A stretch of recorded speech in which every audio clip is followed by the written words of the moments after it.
Toyota ने Camry hybrid facelift को 41,70,000 रुपए एक शोरूम की कीमत पर भारत में लॉन्च कर दिया है। कार में क्रोम इंसर्ट, नई एलईडी हेडलाइट्स और एलईडी टीआरएल के साथ एक नई वी आकार की ग्रिल लगी है। सेडान में एक नया अगला बम्पर, नया 18 इंच का अलॉय व्हील और नई एलईडी टेल लाइट्स भी हैं। हाइब्रिड सेडान को एक नए मेटल स्ट्रीम मेटालिक शेड में भी पेश किया गया है। एंड्रॉइड ऑटो और एप्पल कारप्ले कनेक्टिविटी के साथ नए 9 इंच फ्लोटिंग इंफोटेनमेंट सिस्टम के साथ कैबिन में मामूली बदलाव है। कैमरी हाइब्रिड पर ताकत उसी 2.5 लीटर पेट्रोल हाइब्रिड मोटर से आती है जो 215 bhp और 220 Nm पीक टॉर्क बनाता है।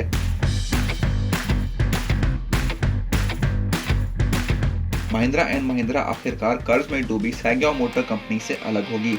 दक्षिण कोरियाई कार निर्माता का एडिसन मोटर्स के नेतृत्व में एक स्थानीय संघ अधिग्रहण करने के लिए सहमत हो गया है। ये इलेक्ट्रिक कार कंपनी सैंगयोंग को 1,882 करोड़ रुपए में खरीदेगी। महिंद्रा ने एक नियमित फाइलिंग में कहा है कि कंसोर्टियम ने अपने निवेश के खिलाफ सैंगयोंग में 95% हिस्सेदारी मांगी है। सैंगयोंग में महिंद्रा की हिस्सेदारी 75% थी। 2021 में सैंगयोंग की बिक्री में 21% की गिरावट आई जब कंपनी को 11,140 करोड़ रुपए की कमाई के साथ कुल 1,473 करोड़ का घाटा हुआ। महिंद्रा ने 2010 में सैंगयोंग को खरीदा था और उस समय कंपनी को लगभग दिवालिया होने से बचा लिया था। महिंद्रा ने सैंगयोंग के लिए कई टर्न अराउंड रणनीतियों का प्रयास किया जिसमें नई कारों को पेश करना भी शामिल था। हालांकि सैंगयोंग की बिगड़ती वित्तीय सेहत ने भारतीय ऑटो दिग्गज को आखिरकार कंपनी से अलग होने के लिए मजबूर किया। मर्सिडीज बेंज इंडिया ने पुष्टि की है कि EQS इलेक्ट्रिक सेडान 2022 की दूसरी तिमाही में भारत में लॉन्च की जाएगी। नई EQS ने पिछले साल अपनी वैश्विक शुरुआत की और ये ब्रांड की प्रमुख इलेक्ट्रिक पेशकश है। दरअसल नई मर्सिडीज बेंज EQS को स्थानीय स्तर पर असेंबल किया जाएगा। EQS S क्लास का इलेक्ट्रिक रूप है और नया हाइपर स्क्रीन इंफोटेनमेंट यूनिट पाने वाली ये कंपनी की पहली कार होगी। Luxury electric sedan 2 TRIMS EQS 450 plus और EQS 580 फॉर्मेटिक में उपलब्ध होगी।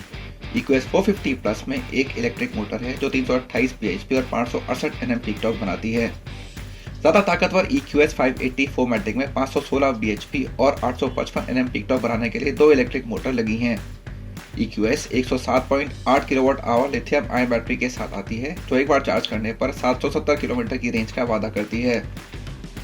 कंपनी ने यह भी घोषणा की है कि वे इस साल मार्च तक भारत में S क्लास माइबाक पेश करेगी और 2022 में 10 नई कारों को देश में लॉन्च किया जाएगा जिसमें नियमित और AMG दोनों कारें शामिल होंगी। KTM इंडिया ने 2022 250 एडवेंचर को देश में लॉन्च कर दिया है जिसकी कीमत 2,35,000 रुपए एक शोरूम दिल्ली रखी गई है। 2022 मॉडल 2 नए रंगों में आया है, KTM इलेक्ट्रॉनिक ऑरेंज और KTM factory racing blue. Quarter litre adventure motorcycle में कोई अन्य तकनीकी बदलाव नहीं है और इसका 248 सीसी का single cylinder liquid cooled engine 29.6 bhp और 24 Nm पीक टॉर्क बनाना जारी रखता है।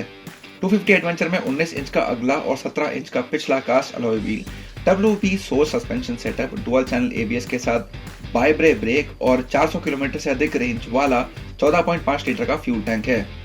2022 KTM 250 एडवेंचर सेगमेंट में हाल ही में लॉन्च की गई बेनेली TRK 251 के साथ मुकाबला करेगी।